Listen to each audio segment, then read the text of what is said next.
1/1000 de gramme. De quoi peser la farine à 1 grain près pour faire des crêpes. C'est la précision de cette balance de laboratoire. L'étiquette comporte des numéros de téléphone à 8 chiffres, donc elle date d'avant 1996. C'est l'année où on est passé à 10 chiffres en France. À l'époque, les vendeurs avaient la sale manie de coller leurs étiquettes par-dessus la marque du fabricant. C'est une Sartorius. Elle est restée branchée pendant plus de 30 ans et depuis peu, elle est en panne. Est-ce que je vais arriver à la réparer ?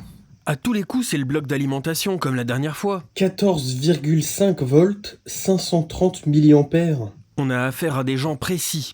Le truc étonnant en branchant la lime, c'est qu'il y a un joint en silicone pour l'étanchéité. Alors, qu'est-ce qui se passe ? Allez, démarre. Affiche le 0. Ok, ça marche pas. Une allime à l'ancienne bien lourde, donc elle contient un transformateur avec un pont de diode et un condensateur. 3 vis, ça m'a l'air d'être du pH2. Donc du Philips, comme ça. pH2. Quand on fait attention à toujours prendre le bon tournevis, ça marche beaucoup mieux. C'est exactement ça.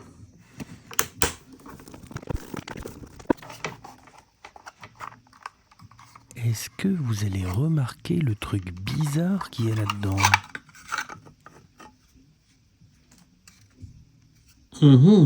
Étonnant ça. Si vous avez vu ce qui cloche, dites-le en commentaire. Ça ressemble pas à ce à quoi je m'attendais. Il est où le gros condensateur électrolytique pour filtrer ? Pourtant c'est bien marqué 14 volts continu. Il y a bien 4 diodes là pour faire le pont de Gretz. Mais il n'y a pas de filtrage. Pourquoi 2 résistances ? Pourquoi ça ? Moi j'y connais rien, ceux qui savent expliquez-moi en commentaire. Alors comme je sais pas quoi faire, déjà je mesure les diodes. Mais je me doute bien qu'elles sont ok.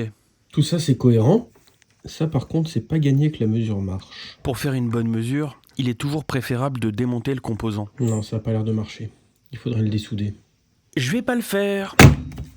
Est-ce qu'on trouve bien les 14,5 volts ? Ah ouais, carrément. Là c'est clair, je m'attendais pas à ça. 19. Ok, il n'y a pas de charge, mais je m'attendais pas à autant. Alternatif. Et quand je me mets en AC, j'ai 7 volts.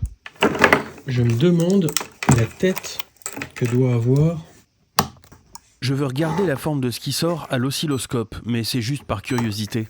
Je m'attends à ce que ça fasse pas mal de vagues, mais après tout, si la lime est conçue comme ça, c'est que c'est fait pour marcher comme ça. Le défaut doit être ailleurs, et pour ça, ça serait bien de trouver de la doc en ligne. T'as une sale tête quand même, hein. Déjà, on trouve le mode d'emploi sans problème. Je regarde s'il y a une section dépannage. Oui, il y a. Alors, qu'est-ce que ça dit sur le L qui s'affiche à l'écran ? L ou erreur 54, ça voudrait dire que le plateau est pas bien mis en place, qu'il faudrait le remettre en place. Eh mais il est de travers le plateau. Non, ça serait juste ça ? Qu'est-ce qui va pas là-dessous ?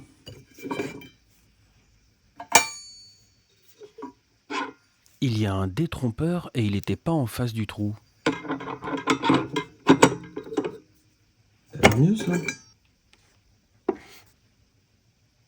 Non, ça va toujours pas. Hein. Et si j'appuie dessus, il se passe quoi ? Ah, un indice. Si j'appuie sur le plateau, le L disparaît. Par contre, ça n'affiche toujours rien. Je vais essayer de mettre du poids dessus, bien stable. Et non, c'est pareil. Je pense quand même pas qu'il y ait quelque chose qui détecte que le niveau n'est pas bon. Non, ça doit fausser la mesure, mais pas l'empêcher. Allez, un petit réglage vite fait pour en avoir le cœur net. Non, c'est pareil. Par contre, si j'enlève encore le poids du plateau, je passe sur erreur 54. C'était écrit dans la notice, ça aussi. Alors en continuant les recherches, je tombe sur un manuel d'atelier. Je suis pas vraiment sûr que ce soit le même modèle, mais ça y ressemble beaucoup quand même. Il faudrait démonter pour voir si c'est la même chose à l'intérieur. Tiens, il y a des détails sur la fameuse erreur 54. Le convertisseur est en dessous de sa limite minimum. Il faudrait remplacer le PCB ? Non, ça n'est pas une option. Et le L, c'est à peu près la même chose. On est en dessous de la plage de mesure. Par contre, il y a un moyen de calibrer le zéro. Ça explique où on doit brancher le multimètre et en fonction de la valeur qu'on trouve, il faut faire des ponts de soudure entre certaines pastilles.